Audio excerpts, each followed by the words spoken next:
Bien, bonjour, nous sommes à Lyon, dans un nouvel opus de Liber Mundi, avec notre guide du jour, Georges Combe. Alors Georges, je vous laisse le soin de vous présenter. Eh bien, je suis né à Lyon, il y a très longtemps, et à Lyon, à 10-12 ans, j'ai eu envie de faire des films, et j'essaye de tenir ce pari. Alors pourquoi il y a un rapport entre Lyon et le cinéma? Parce que Lyon, c'est la ville du cinéma, d'une part, et d'autre part que le cinéma m'a paru un bon moyen d'interroger le réel, de voir s'il y avait derrière les choses. Et on dit que Lyon est une ville secrète. Donc le cinéma va essayer, ce que j'ai essayé de faire en fait, pendant tous les films que j'ai faits, de percer le secret qu'il y a derrière les choses. Voilà, alors vous avez fait des films sur Rennes-le-Château, sur le voyage alchimique et dernièrement sur les arêtes de poissons. Donc l'idée là, ça va être de nous amener dans un petit parcours pour découvrir un petit peu l'axe secret de Lyon ou les symboles secrets de Lyon. Là, au-dessus de vous, nous avons Rabelais, donc nous sommes à l'auberge Rabelais. Nous avons la Dive Bouteille aussi à côté. Alors, par exemple, on peut rattacher Rabelais à une tradition ésotérique lyonnaise ou comment? Rabelais, bien sûr, n'est pas né à Lyon, mais il a séjourné à Lyon quelque temps, où il a fait publier ses livres. Il était correcteur chez Sébastien Griffe, l'un des grands imprimeurs lyonnais.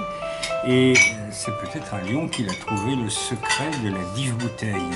Alors ce n'est pas qu'un secret viticole ou œnologique plutôt, ce n'est donc pas qu'un secret œnologique, c'est un secret beaucoup plus métaphysique, puisque comme on sait bien, le vin rend divin. Donc la Dive Bouteille est un oracle qui permet de connaître le présent bien sûr, le passé et le futur. En plus, la Dive Bouteille se trouve dans un souterrain. Elle est bien cachée au cœur de la terre. Un souterrain où on accède par 10 paliers, en descendant 10 paliers par tétrade pythagorique, dit Rabelais lui-même dans le 5e livre. Et donc ça renvoie à tout un ésotérisme à décrypter.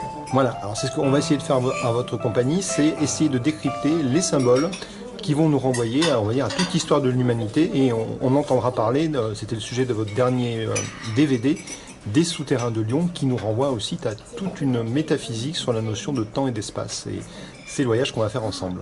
Absolument. Allons-y.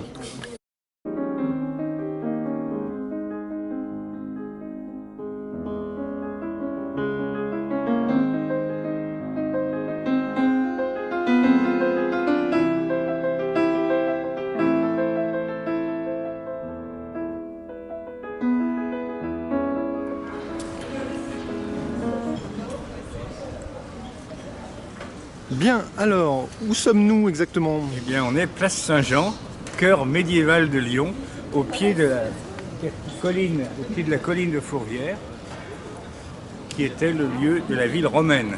Et à la place de la basilique, il y a 2000 ans, il y avait le forum romain, on a encore le reste des théâtres, et puis la ville est descendue pour aller au Moyen-Âge devant la cathédrale gothique de Saint-Jean. Voilà, alors sur Notre-Dame de Fourvière, on va pas y monter directement, mais qu'est-ce qu'on pourrait dire sur le plan symbolique? On pourrait dire déjà, comme on le voit, il y a Saint-Michel qui terrasse le dragon.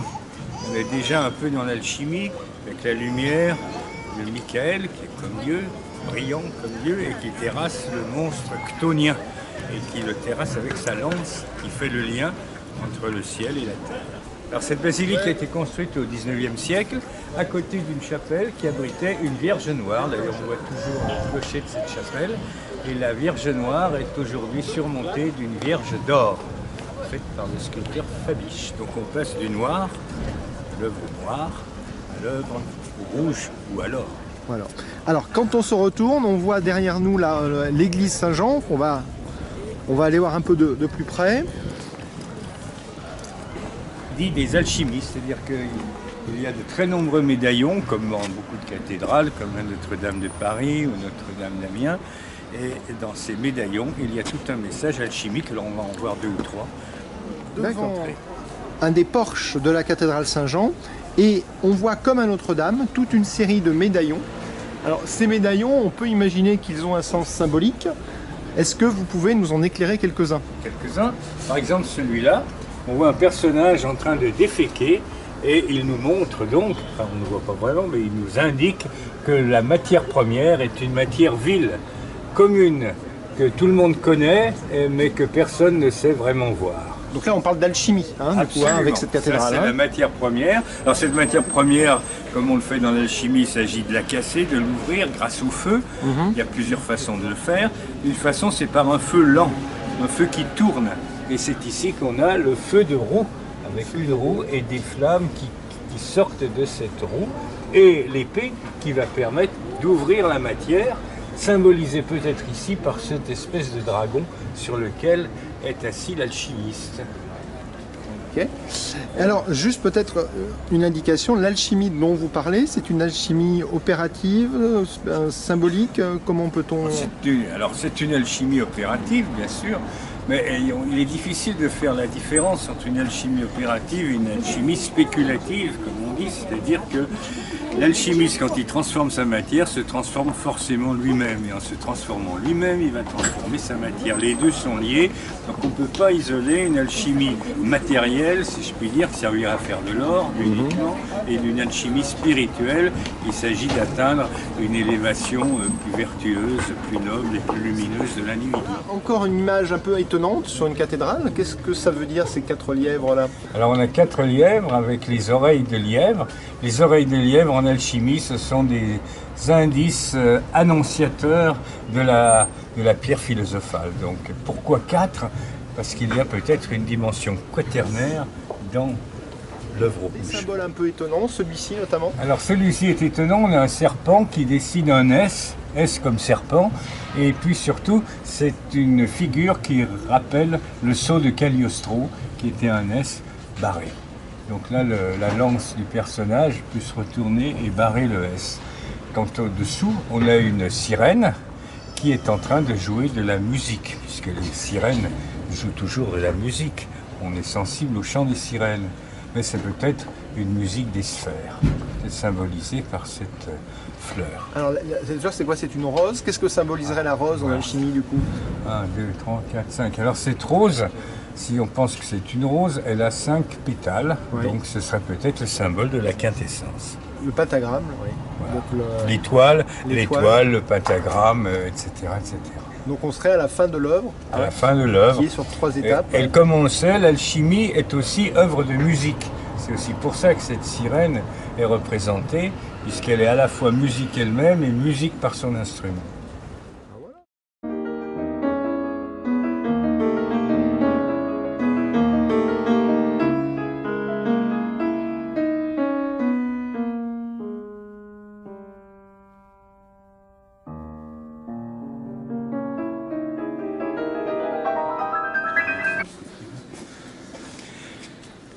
Alors nous sommes ici devant l'une des plus extraordinaires horloges astronomiques d'Europe.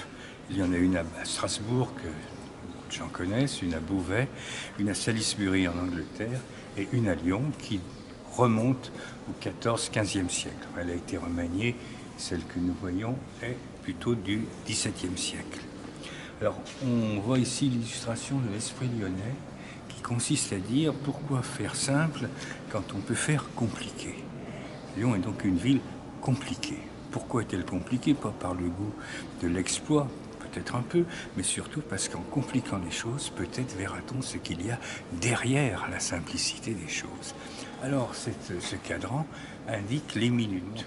Ce cadran indique les minutes, mais au lieu de faire un cercle avec des aiguilles qui tournent, on a fait un ovale, avec des aiguilles qui sont montées sur un mécanisme qui s'allonge et se rétrécissent pour suivre la forme de l'ovale. Alors pourquoi faire un ovale? Pour faire un exploit technique, pour faire son malin peut-être. L'horloger a voulu montrer qu'il était très savant, mais aussi parce que si on fait un ovale, on fait un œuf. Et si on fait un œuf, on génère quelque chose. Et qu'est-ce qu'on va générer ici, sinon le temps? Et on va le voir. Cette horloge nous raconte une histoire, qui est en fait l'histoire de la création du monde. C'est pour ça qu'on avait un cadran ovale. L'œuf, c'était l'œuf du monde, l'œuf qui génère le monde. Au-dessus de l'horloge, on a un coq.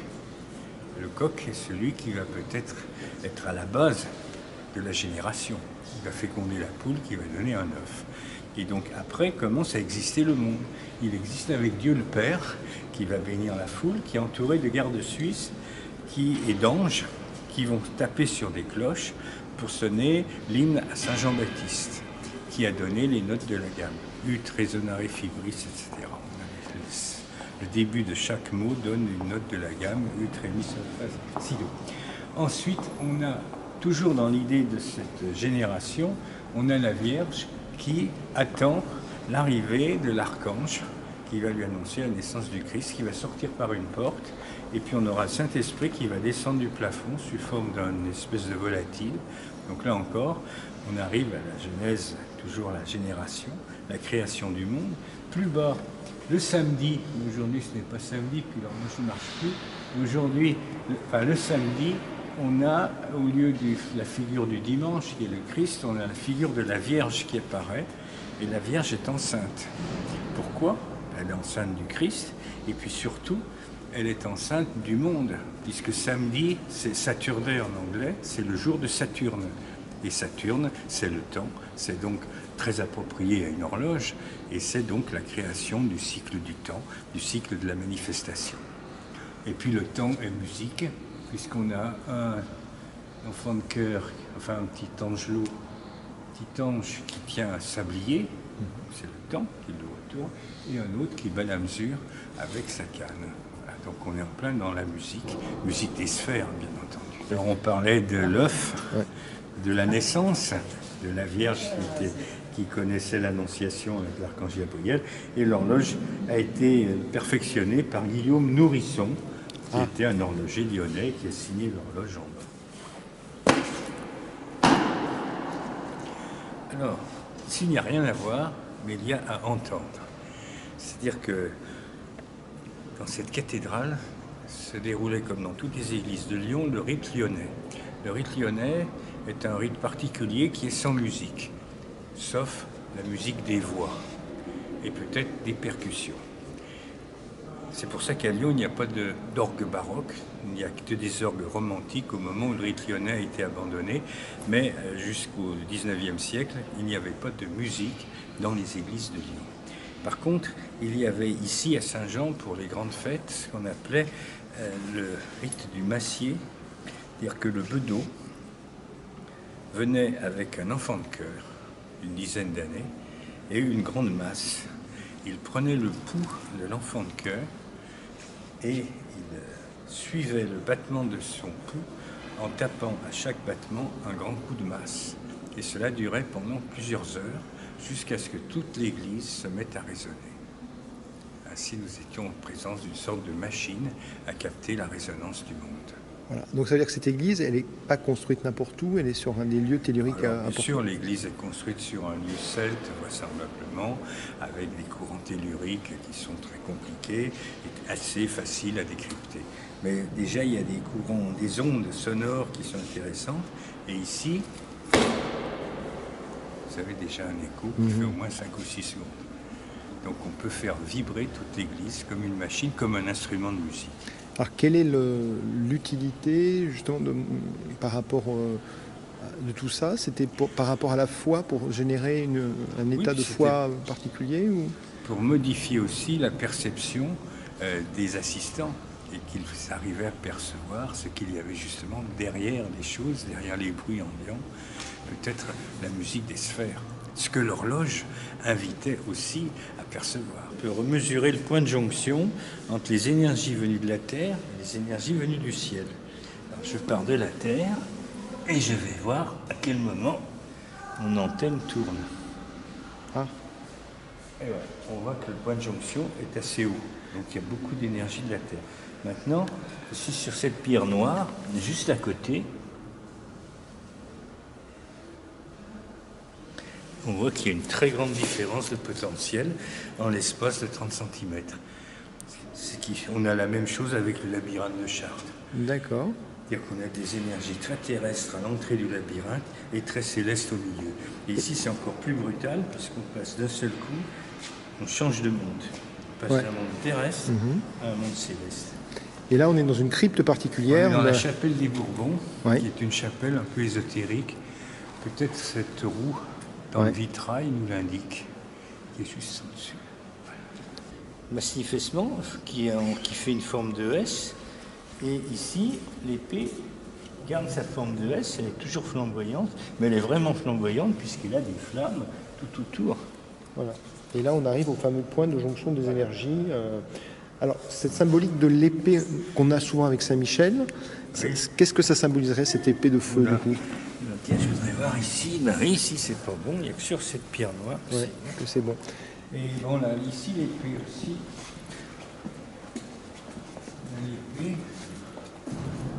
On a l'épée Ouais. qui sort du dragon. Ouais. Le dragon, parce qu'il a un feu interne, le dragon. Et on a l'épée avec des flammes, on voit ici, qui se confond presque avec des cornes de cerf. C'est étrange. Alors, sur la symbolique, là, deux éléments importants. La symbolique de l'épée de feu et la symbolique du dragon. Qu'est-ce qu'on peut en dire Voilà. un peu plus? Le dragon, il est à l'intérieur de la Terre. Il est le détenteur du feu terrestre, du feu caché. Et pour l'alchimiste, il s'agit de dégager le feu qui est piégé dans la matière de la Terre pour le faire s'envoler vers le ciel. C'est pour ça que le dragon a des ailes. Et pour ça que l'épée flamboyante va le faire monter vers le ciel. Donc l'épée flamboyante, c'est une énergie qui n'est pas de ce monde, du coup? Une énergie qui vient de la Terre, Qui vient de la et Terre. qui monte, une énergie de flamme qui monte. C'est le feu d'en bas. Et qui va rejoindre évidemment le feu d'en haut, qui est le feu céleste. Et les églises sont les points de jonction entre ces... Elles sont construites pour être un point de jonction entre le ciel et la terre, bien sûr.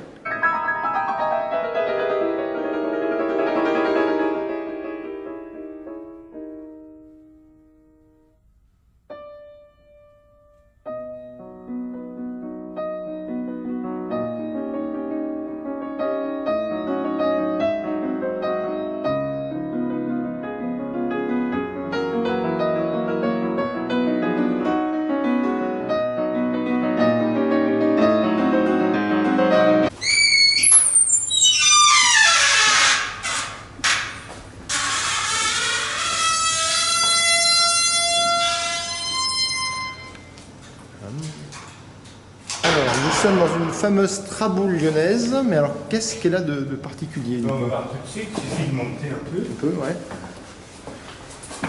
Alors, ici, on a un beau dragon Ah, oui. du XVIe siècle, peut-être fin XVIe. Alors, ce dragon, il a des ailes, des écailles, il est dans la terre, mais il a aussi la connaissance avec le serpent qui s'enroule et qui vient lui mordre la tête. Donc ce dragon terrestre, qui est au premier étage de l'escalier, est tout près de s'envoler. Ça correspond. Alors l'escalier, après quand on regarde, on a un escalier qui est en spirale, là, apparemment. Oui, bien sûr. Ah, on peut continuer à monter? Ah ben on va monter jusqu'en haut. Très bien. On a un petit personnage avec des ailes qui nous invite à monter, toujours. Alors, ouais. Et là, on a deux personnages ailés qui se sont échappés du dragon. Alors, ouais. Alors là, est plutôt féminin, ce serait le mercure à gauche, et l'autre plutôt masculin, ce serait le soufre. Et on essaye de faire ce que Jung appelle la conjonction, c'est-à-dire le mariage du soufre et du mercure. Alors, pour les gens qui sont des chimistes, on précisera peut-être juste que le soufre et le mercure, c'est pas les éléments chimiques qu'on connaît. Non, alors le soufre et le mercure sont des symboles, si je puis dire, de choses quand même bien réelles.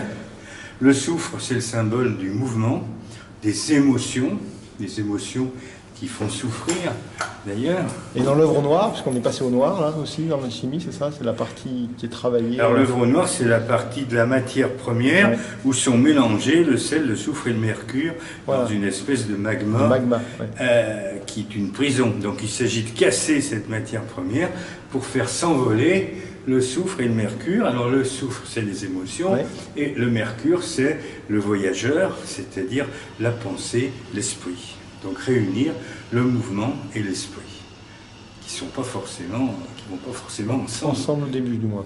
Et donc ils se réunissent dans le ciel, comme le montre ce symbole. D'accord. Donc c'est aussi l'idée que c'est des choses que l'on a, on va dire, en nous. Hein, tout le monde. La pensée, les émotions, et Ça serait peut-être l'idée qu'il faudrait penser avec le cœur à ce moment-là ou... Oui, et puis, oui, absolument. Mais on a tous, on bouge, Ouais. ça c'est évident, mais même, même la pierre bouge, il y a des électrons qui tournent. On pense.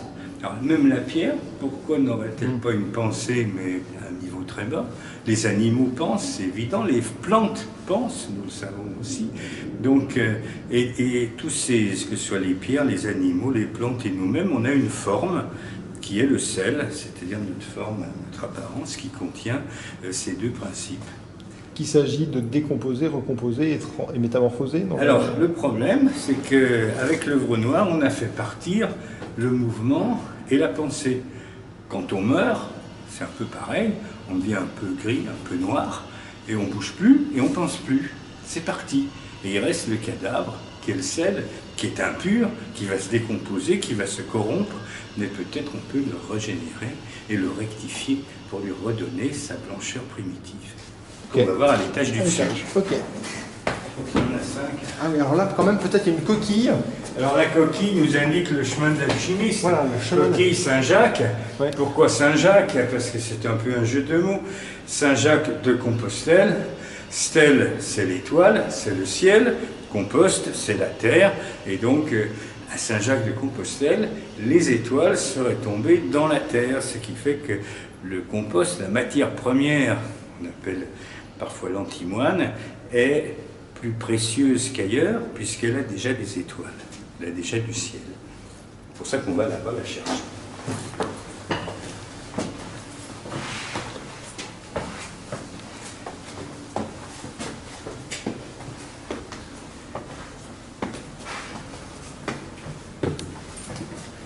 Alors, ici, nous avons deux autres médaillons. Bon, il y en a un, on ne va pas en parler, c'est compliqué. Celui-là, c'est une Ouais. bourse. Mais celui-là, on va en Alors parler. celui-là, voilà, qu'est-ce qu'on voit là, du coup? On zoomant. Eh bien, on voit un animal qui devrait être blanc, qui est ici la couleur de la pierre, qui est un peu doré, mais surtout qui est une licorne. C'est un cheval avec une corne. Unicorn, comme on dit en anglais. Alors pourquoi une licorne? Pourquoi un cheval blanc? Ça, c'est une chose importante. Alors la blancheur, c'est évidemment le veau blanc, la matière qui reste, le résidu, le sel.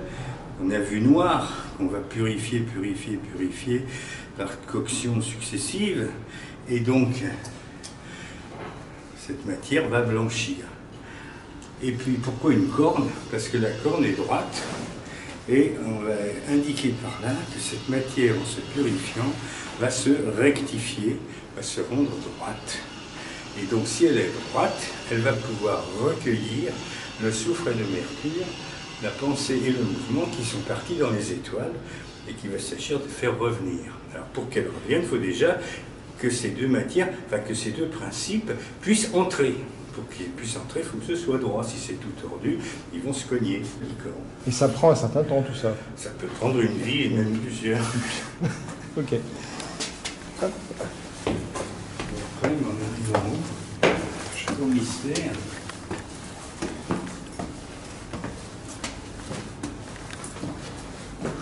Et là, le nombre de marches est important ou pas? Non, je ne sais pas. J'ai jamais compris.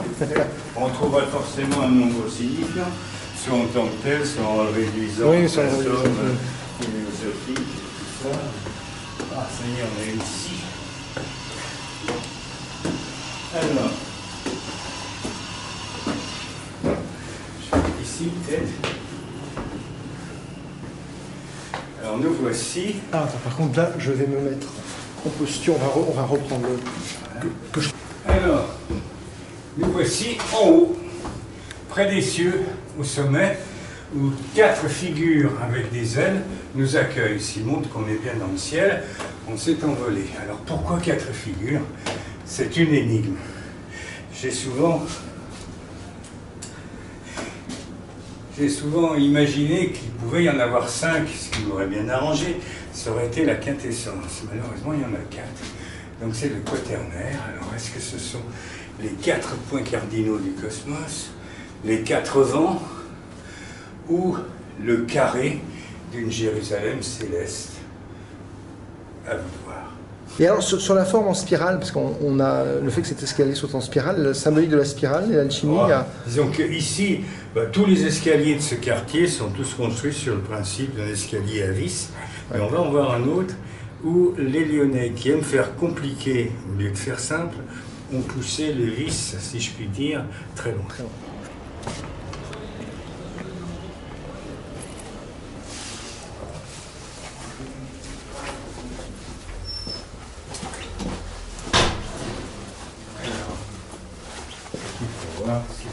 Alors cette montée d'escalier à vis, comme il y en a beaucoup dans le quartier, est particulière. On a supprimé le noyau central pour obtenir une magnifique spirale. Ah ouais. Donc ça nous renvoie à la symbolique de la spirale qu'on évoquait. Qu'est-ce que ça peut... Ça nous renvoie à quoi la spirale finalement? On voit beaucoup de choses, au labyrinthe, à la montée par cycles successifs. Comme dans l'alchimie, on fait des cycles successifs, on cuit, on fond, on casse, on refond, on recasse, on refond, etc. C'est le cycle du travail alchimique. Donc l'alchimie, c'est pas uniquement 3 phases, mais c'est 3 phases qui reviennent de façon cyclique aussi, c'est ça? Oui, mais chaque phase est faite de nombreuses tentatives qui sont cycliques elles aussi. C'est-à-dire que on prend sa matière, on la casse, on la met dans le creuset, on la fond, on la recasse pour voir ce qu'il y a dedans, on s'aperçoit qu'il n'y a rien, on la réduit en poudre, on la remet dans le creuset, on la refond, on la recasse, on la remet dans le creuset, etc., jusqu'à ce qu'on s'aperçoive qu'elle évolue. D'accord. Et ça peut prendre une vie. Donc la spirale, ce serait ce symbole d'évolution successive. On tourne en rond, mais à chaque fois c'est pour s'élever. Voilà. Donc cette cour a un nom particulier du coup? Non. Donc on est pas littéralement dans une traboule, on est dans une cour intérieure, c'est ça? Oui. Et qui date de quelle période à peu près? Fin 16e siècle. 16e siècle. Avec l'idée qu'on voit effectivement le ciel qui apparaît après. Alors, je vais mettre en mots. Ouais.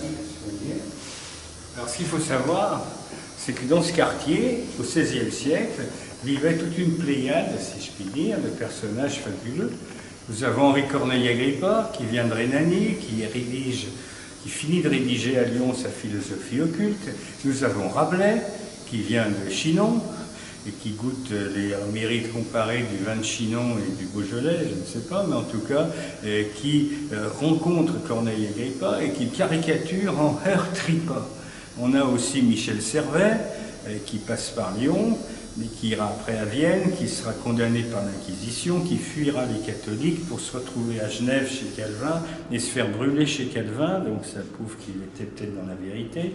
Et les Viennois, furieux d'avoir laissé évader Michel Servet, vont brûler son corps en effigie. On a aussi ce personnage étrange qui est Jean Cléberger, ami de Dürer, banquier à Nuremberg, qui vient s'installer à Lyon. Pourquoi? On ne sait pas trop. Enfin, sinon pour y faire des affaires, mais peut-être plus que des affaires, puisque Cléberger connaît bien entendu Rabelais. Rabelais qui dit, même dans un de ses livres, le tiers-livre, que Jean Cléberger a chez lui un rhinocéros. Et les universitaires disent, voyez comment Rabelais dit des bêtises, parce qu'un rhinocéros à Lyon, dans un appartement, c'est impossible. Sauf qu'ils oublient que Dürer avait peint une célèbre gravure qui était celle d'un rhinocéros. Donc il avait sans doute une copie de la gravure de Dürer chez lui, d'où le rhinocéros de Cléberger.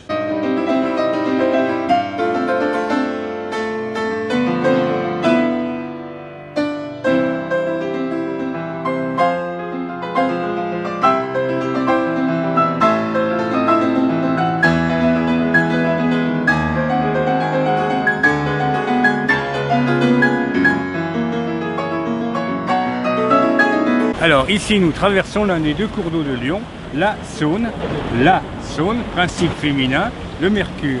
Le Mercure qui est le messager des dieux et même le messager des cieux, puisque la rivière est tellement calme qu'elle est un vrai miroir.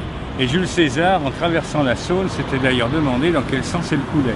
C'est une opposition à l'autre cours d'eau qui traverse Lyon, qui est le Rhône, masculin, principe masculin, le soufre, l'émotion, l'agitation, et ce Rhône malheureusement aujourd'hui a été canalisé par des barrages, donc il est beaucoup moins agité. Mais Lyon se trouve au confluent du Soufre et du Mercure, du Rhône et de la Saône. Et Lyon est donc le seul qui va réunir ces deux principes.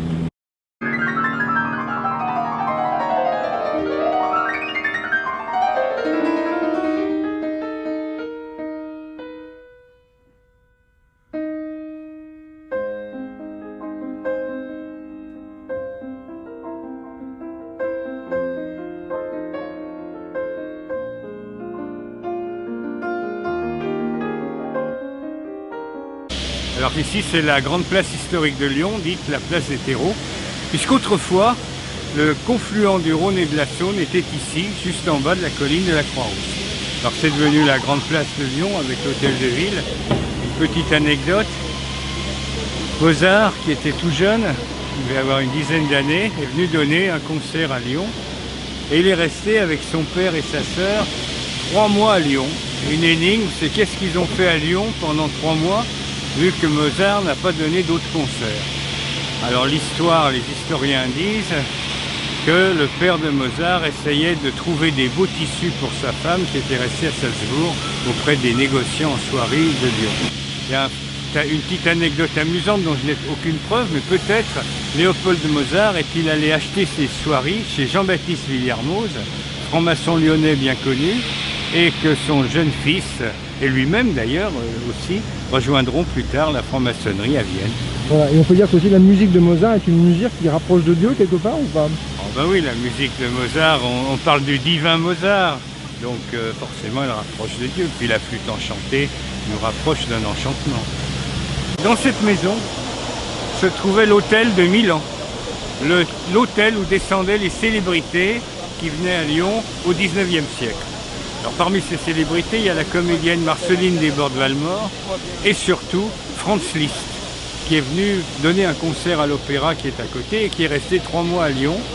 Peut-être avait-il besoin de calme puisque Marie Dagou était restée à Genève, mais elle n'est pas restée longtemps, elle est vite venue rejoindre Franz Liszt à Lyon, à l'hôtel de Milan, où Liszt avait fait monter son piano.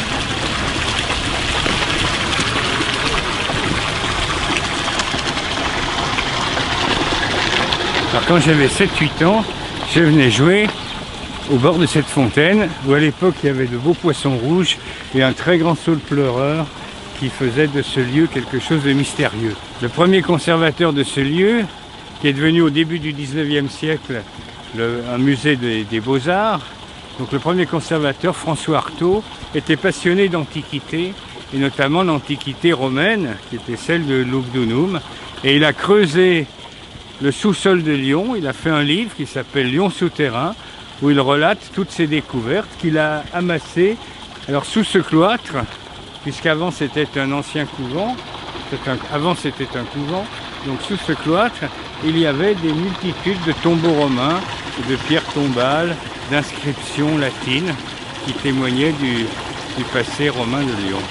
Alors ce qui est très lyonnais, c'est qu'on est ici en plein cœur de Lyon, dans un lieu un peu secret, à l'abri du bruit, à l'abri des voitures, qui est donc l'ancien cloître des Dames de Saint-Pierre, qui ont occupé ce lieu jusqu'à la fin du XVIIIe siècle, jusqu'à la Révolution. Et ce qui est intéressant, c'est de remarquer que fut créé à la place du couvent le musée des Beaux-Arts, qui n'était pas que le musée des Beaux-Arts, mais aussi l'école des Beaux-Arts et de l'architecture, C'est-à-dire que ce lieu formait des dessinateurs, des peintres à destination de la soierie pour pouvoir dessiner des motifs sur les soieries lyonnaises. Donc pour apprendre leur métier, il fallait leur montrer des beaux tableaux. C'est pour ça qu'il y avait le musée lié à l'école des Beaux-Arts. Et ce lieu, du début du 19e jusqu'au milieu du 20e, à mon sens, a été le lieu de transmission d'un savoir un peu caché de la ville de Lyon, qui était le secret de Lyon. Alors qu'est-ce que c'est que ce secret? On va peut-être le découvrir peu à peu. Toujours est-il que ce musée a créé une grande quantité de peintres. L'un des plus célèbres, c'est Jean Mot, qui a peint une série d'une trentaine de tableaux, le poème de l'âme, qui raconte l'histoire d'une âme, peint vers 1850, et qui fut remarqué par Baudelaire. Baudelaire, autre Lyonnais, si je puis dire, d'adoption, il a passé 5 ans de sa vie à Lyon, et de Lyon, il a appris une chose, il a tiré une chose, c'est la notion de spleen. En se promenant sur la place Bellecour, il remarquait que les fous, en haut de la place, sur la colline de Fourvière, au crépuscule du soir, criaient, ce qui donnait un côté un peu fantastique et hallucinant à cette ville. Et il s'en est souvenu dans ses poèmes sur le crépuscule. Aussi veut lire le soir l'ami du criminel, etc., etc. Ces peintres lyonnais, comme Jean Mot, il y en avait d'autres. Il y avait Paul Chenavard, qui a peint un grand tableau sur la palingénésie sociale, c'est-à-dire l'univers cyclique des civilisations et des religions, destiné au Panthéon, commandé par Ledru-Rollin en 1948. Malheureusement, on n'a que l'esquisse qui est restée au musée, où on voit tous les grands personnages marquants de l'Antiquité, de la Renaissance, du Moyen-Âge se succéder dans une gigantesque roue cosmique. Il y a eu aussi de nombreux architectes qui étudiaient avec leurs amis peintres. Et ces architectes, on les retrouve avec Bossan, qui a construit la basilique de Fourvière, avec Tony Desjardins, qui a construit l'église Saint-Bernard, avec Tony Garnier, architecte utopiste du début du 19e siècle, qui a donné beaucoup d'idées à Le Corbusier, notamment dans l'urbanisme moderne, industriel, etc. Mais Tony Garnier a gardé de Lyon un côté un peu mystique, c'est pour ça qu'il est à cheval entre le modernisme, on peut dire une certaine vision socialiste des villes, et une vision antique qu'il tire justement du secret de Lyon. Alors ce lieu, donc pendant 150 ans, a été le lieu de transmission d'une vision ésotérique, secrète, non seulement de Lyon, mais peut-être d'une certaine spiritualité du 19e siècle.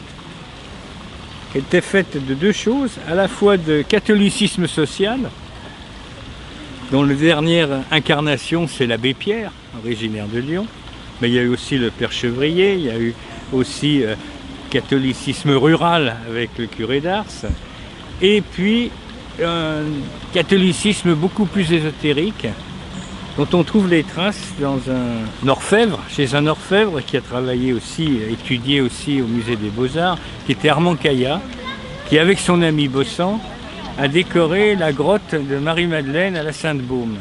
Et si vous visitez cette grotte, il faut le dire à personne, il y a un petit objet d'orfèvrerie qui est une barque, avec des personnages dans cette barque, qui sont manifestement des personnages de l'Antiquité venus de Palestine, et au milieu de la barque, il y a un corps allongé dans des bandelettes. Du coup, on est sur le mystère de Marie-Madeleine. Alors, ça nous connecte aussi à un autre documentaire que vous avez fait, je crois, sur ce thème-là, en quelques mots alors. Alors, ce corps qui quitte la Palestine sur cette barque, où va-t-il? On a dit qu'il allait quelque part dans les Pyrénées-Orientales, c'est-à-dire du côté de Rennes-le-Château, et de là naît la mythologie de la Bessonnière qui aurait trouvé le tombeau du Christ. Voilà, et la descendance du Christ, Da Vinci Marie-Madeleine, Code, etc., Da Vinci Code, etc. Mais on voit que Armand Caillat, orfèvre lyonnais, à Lyon, était peut-être au courant de quelque chose, puisqu'il n'a pas fait cette barque avec cette momie à l'intérieur par hasard. Il a bien voulu nous dire quelque chose.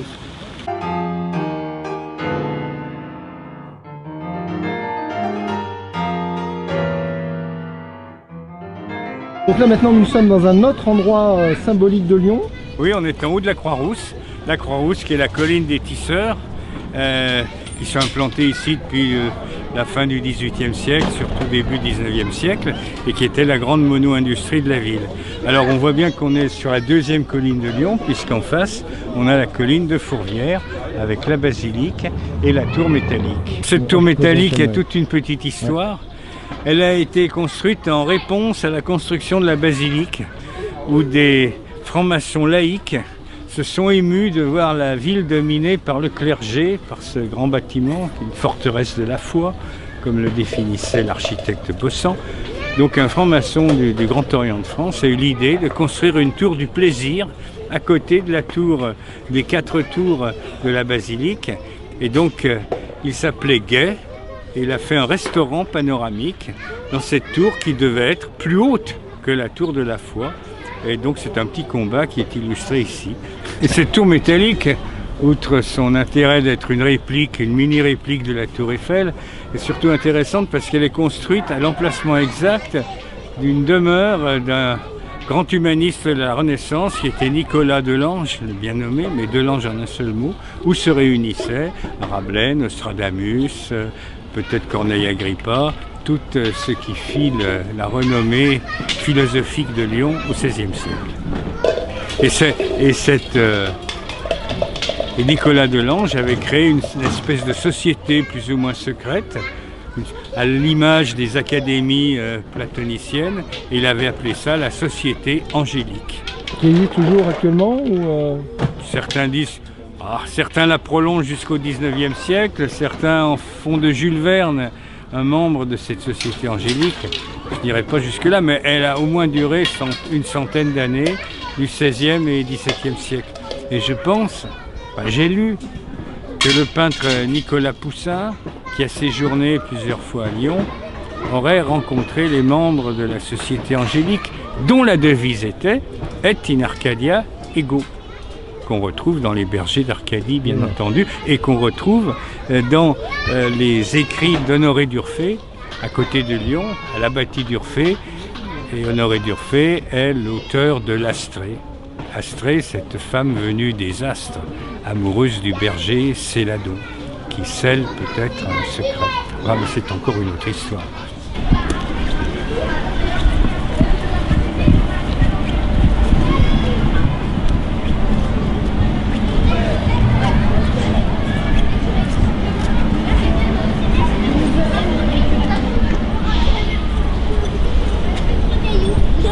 Tu vois, la boîte, en fait, il y a des trucs à la boîte.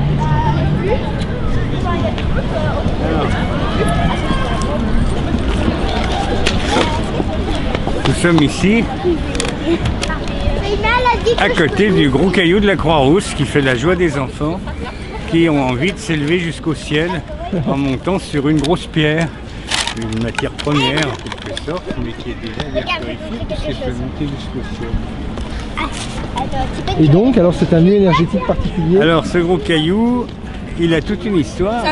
C'est une grosse pierre donc, qui a été trouvée lorsqu'on a percé le tunnel du funiculaire qui montait à la Croix-Rousse vers 1880. La colline est une colline morainique, c'est-à-dire c'est un amas de pierres et de terre poussées par les glaciers il y a des dizaines, enfin plusieurs milliers d'années. Et ils ont trouvé ce gros caillou et plutôt que le débiter, ils en ont gardé un qu'ils ont mis ici. Alors qui on n'en sait rien. Sans doute les ouvriers ou les édiles de la ville, mais peut-être étaient-ils bien informés, puisqu'ils ont mis ce caillou à ce qui, à mon avis, mais j'ai pas la preuve, était l'emplacement d'un grand monument romain qui était le sanctuaire fédéral des Trois Gaules, construit par l'empereur Auguste en -12 avant Jésus-Christ. Alors, le gros caillou date du 19e siècle, mais peut-être a-t-il repris l'énergie qui se dégageait de ce sanctuaire, qui lui-même était peut-être à la place d'un autre sanctuaire plus ancien, puisque cette colline de la Croix-Rousse, c'est pas toujours appelé la Croix-Rousse, qui est un beau nom d'ailleurs, c'est appelé au Moyen-Âge le Mont Sauvage. Le Mont Sauvage qui peut évoquer le Mont Salvage, colline du Graal. Et le Graal chez Eschenbach étant une grosse pierre, peut-être sommes-nous sur ce Graal qui était rechargé par le Saint-Esprit et donc par les enfants. Les enfants sentent sûrement quelque chose parce que toutes les fois que je suis venu là, il y a toujours des enfants qui montent dessus. Et pourquoi est-ce qu'ils les attirent? Alors parce qu'il y a un côté ludique bien sûr, et il y a peut-être un côté plus extraordinaire. Ce gros caillou d'ailleurs est au bout du boulevard de la Croix-Rousse qui est exactement orienté est-ouest. Et un jour où je voulais m'en assurer, je suis venu à 7 h du matin pour l'équinoxe d'automne, enfin de septembre, pour voir se lever le soleil pile poil dans l'axe du gros caillou et pile poil aussi dans l'axe du Mont Blanc qui se trouve, aujourd'hui on ne le verra pas, mais exactement dans l'axe. Et par un hasard étonnant, si on regarde le gros caillou vu d'ici, eh bien on s'aperçoit qu'il a le profil exact du Mont Blanc. Le Mont Blanc. D'accord.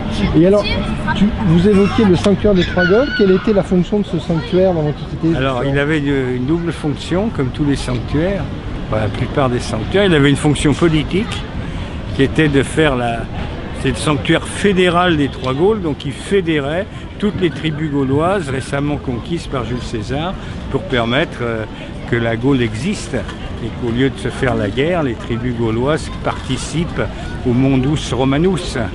Et donc, c'est ce sanctuaire qui peut être à l'origine de la fameuse civilisation gallo-romaine.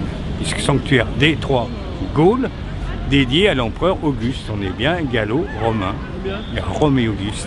Et est-ce qu'il y avait des cultes à mystère dans ce sanctuaire? Alors, dans ce sanctuaire, on sait à quoi il ressemblait, puisqu'il est montré sur des pièces de monnaie romaine, des pièces de 1 sesterce.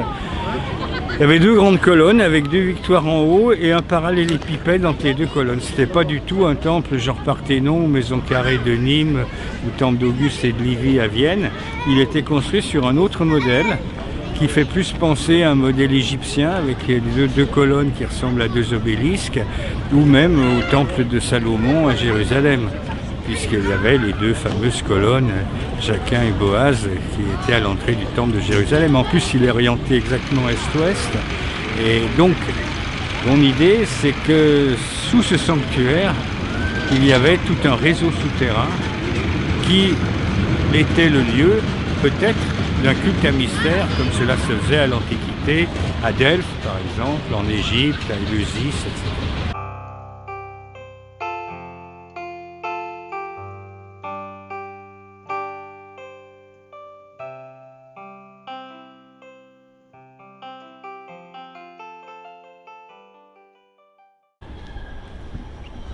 Alors, nous sommes ici devant l'église Saint-Bernard, église construite autour de 1850 à la demande des héritiers de Jean-Baptiste Villermoz, qui ont fait don du terrain qu'avait acquis Jean-Baptiste Villermoz à la ville, avec l'intention expresse d'y faire construire une église, cette église. Cette église se trouve être juste au-dessus d'une partie du réseau souterrain des arêtes de poissons. Alors ça, c'était quelque chose, vous venez de sortir un film là, sur le sujet. Alors, les arêtes de poissons, c'est pas vraiment connu des non-lyonnais. Alors, découvert en 59, je crois, et vous avez une hypothèse sur leur fonction symbolique, je crois. Alors, disons que en 1959, la municipalité a vu un peu en dessous le terrain qui s'effondrait. Ils ont ouvert et ils ont découvert un immense réseau souterrain qu'ils ont consolidé avec du béton sur un plan géométrique extraordinaire qui a évoqué la géométrie des arêtes de poissons, une dorsale et des galeries transversales de 30 mètres de long, toutes sur le même schéma. Ce réseau passe sous cette église. Alors ce terrain appartenait à des religieuses, les Bernardines et les Collinettes, qui ont été expulsées pendant la Révolution de 89, et le franc-maçon Jean-Baptiste Villermoz, comme par hasard, a acheté l'ensemble du terrain et a demandé à sa mort que le terrain soit légué à la ville pour que ses descendants puissent y faire construire une église qui a été faite et qui est l'église Saint-Bernard. Alors qu'on ne visite plus actuellement. Qu'on ne visite plus, qui est en mauvais état, qui risque de s'effondrer et qui communique par un tunnel, par une galerie, plus exactement par un puits, avec ce fameux réseau souterrain dit des arêtes de poissons. Alors, quelle serait sa fonction? Eh bien justement, personne ne sait ni de quand ça date, ni à quoi ça servait. Alors, donc, comme personne ne sait, il y a de nombreuses hypothèses. Il y a une datation qui a été effectuée par les archéologues au carbone 14, qui date les arêtes de poissons de l'époque antique, en gros l'époque de Jésus-Christ, autour de l'an 0, qui correspondrait à la construction du sanctuaire des Trois Gaules par l'empereur Auguste. C'est une hypothèse. D'autres voient là une construction médiévale et templière. D'autres voient encore une construction plus récente liée à une forteresse que Catherine de Médicis avait édifiée au XVIe siècle à cet endroit. Quelle est votre hypothèse sur la fonction de ces souterrains mystérieux? Alors si on admet qu'ils datent de l'Antiquité, qu'ils sont contemporains de la construction du sanctuaire des Trois Gaules, ce serait peut-être le lieu d'un culte à mystère, gaulois vraisemblablement, celte, avec des souterrains construits par les Romains en dédommagement de l'expulsion des Celtes de la colline de Fourvière. On leur a donné la colline de la Croix-Rousse pour y célébrer leur culte autour du sanctuaire des Trois Gaules. Et donc cette structure aurait influencé un petit peu tout ce qui se serait passé à Lyon jusqu'à maintenant? À mon avis, c'est une hypothèse, un rêve peut-être, mais sous nos pieds gît le secret de Lyon, c'est-à-dire que ces souterrains conduiraient à des manifestations énergétiques qui permettraient d'arriver dans des états disons un peu bizarres, qui permettraient de voir l'avenir, le passé, d'atteindre à des états de conscience modifiés. Ce que par exemple Rabelais décrit avec l'hypothèse de la dive bouteille, qui se trouve, comme on le disait tout à l'heure, qui se trouve sous terre, où on accède par un souterrain à 10 paliers, ce qui est d'ailleurs le nombre des paliers des arêtes de poisson. Alors après, si on valide que le vin peut être le symbole de l'esprit, est-ce que c'est un lieu où souffle l'esprit du coup? Si ce lieu est rattaché à un sanctuaire, il souffle l'esprit. En plus, ce qui est intéressant, c'est que le franc-maçon Jean-Baptiste de Villermoz écrit dans un de ses rituels à quoi sert le pavé mosaïque qui couvre les temples maçonniques, et il explique ce pavé recouvre l'entrée des souterrains du temple. Alors c'est le temple de Salomon à Jérusalem, mais c'est peut-être aussi le fameux temple qu'il y avait ici. Et comme par hasard, Jean-Baptiste Villermoz, ça s'est avéré, achète l'ensemble des terrains qui sont ici, comme s'il voulait en être le gardien. Et comme si auparavant, c'était les religieuses qui en étaient le gardien. Temple de Salomon, religieuse, franc-maçonnerie, templiers. On a là un ensemble logique qui se construit peu à peu.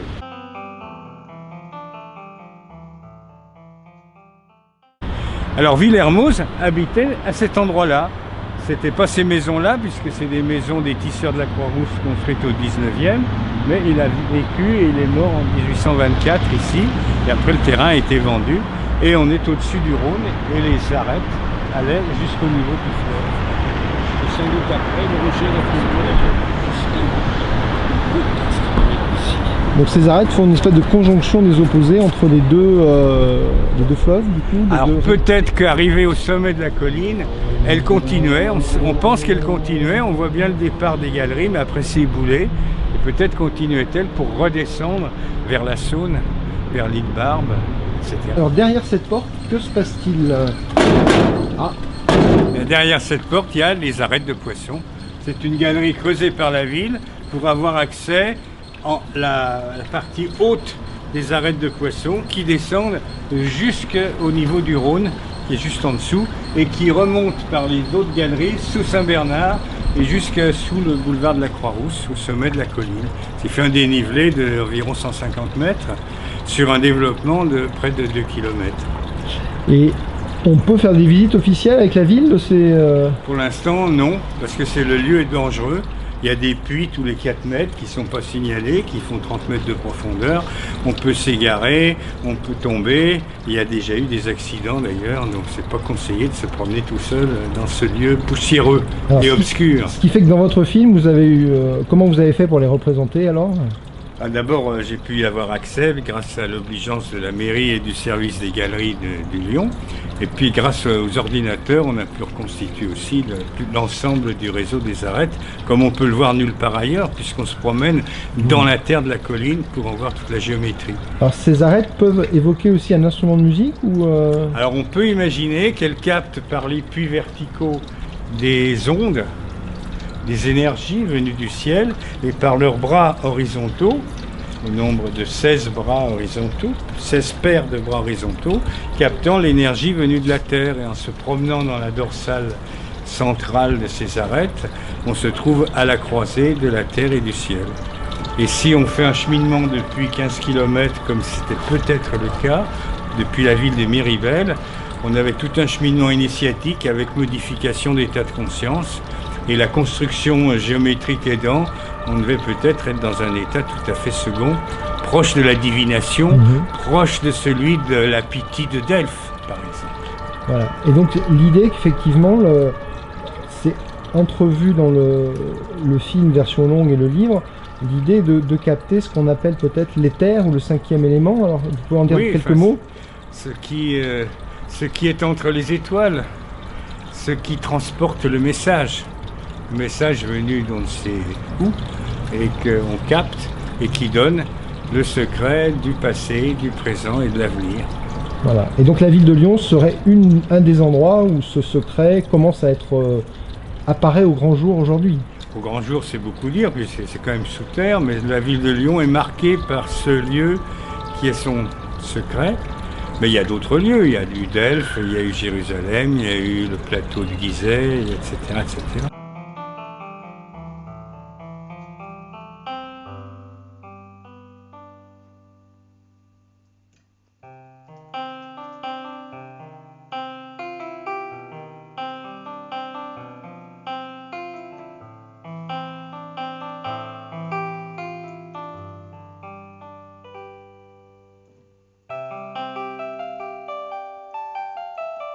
Là, nous sommes dans une fameuse traboule lyonnaise. Alors, qu'est-ce la plus célèbre. La plus célèbre, ouais. Dites la cour des Voraces.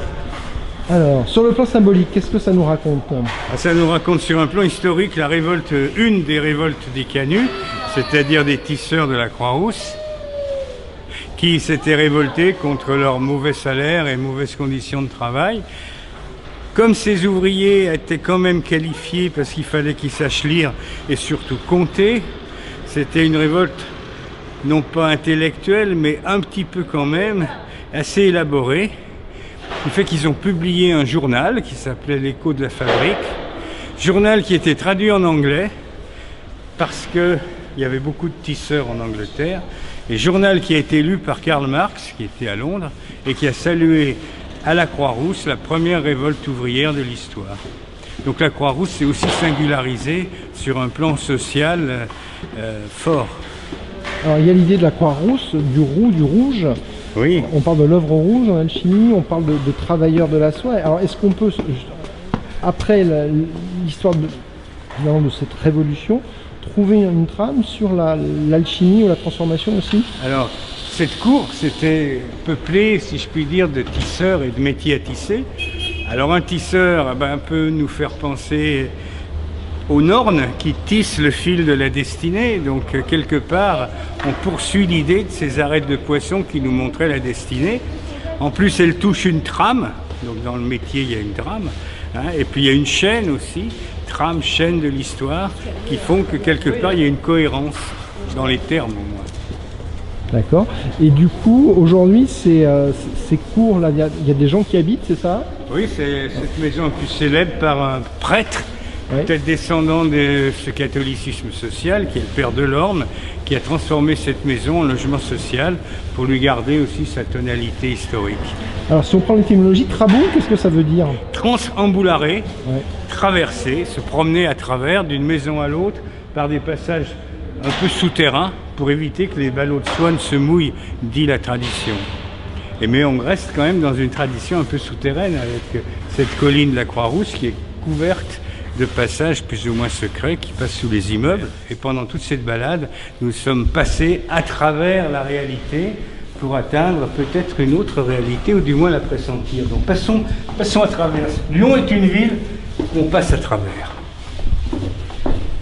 Et en tunnel de Fourvière, combien de gens vont traverser sans s'arrêter. Ils sont restés bloqués aussi. Oui, bloquent, voilà. On passe sans s'arrêter, alors qu'il faudrait s'arrêter et visiter. Et visiter, voilà. Prendre le temps d'observer les symboles et les choses. Et frapper, on vous ouvrira le centre de la Terre. Ouais, ça fait un beau passage à travers.